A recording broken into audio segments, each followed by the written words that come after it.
Browns GM John Dorsey has said second-year LB edge rusher Genard Avery, tackling Atlanta's Marvin, is a candidate for the third starting linebacker spot this fall. But Jake Burns is considering other options.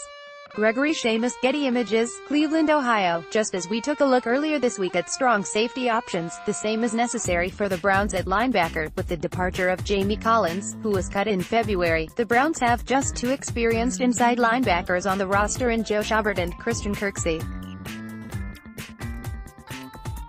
Those same two linebackers missed time in 2018 due to injuries and tested the Browns' depth.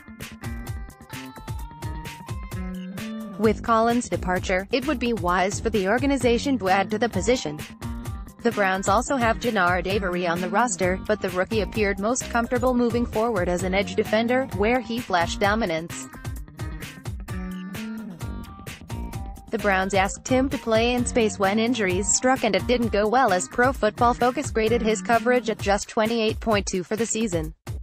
Should the Browns feel the need to expand their linebacker depth, they will have a few opportunities in free agency, but the draft will provide them with the most realistic options.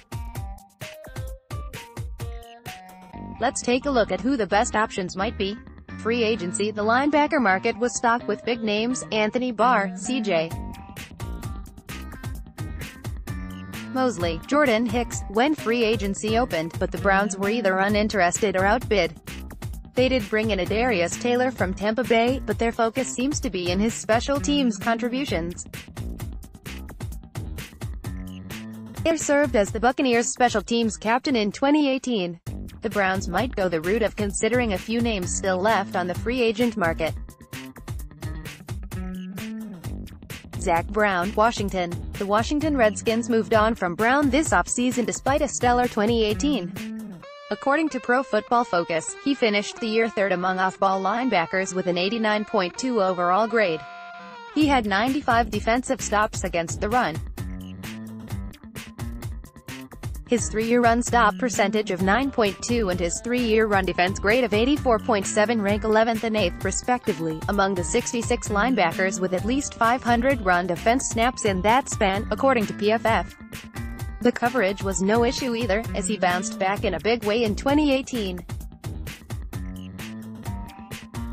He finished 7th best coverage grade among linebackers, 84.7. Statistically speaking, he allowed 35 catches from 45 targets for just 283 yards, and was one of only 6 linebackers to play at least 350 coverage snaps and not allow a single touchdown in coverage.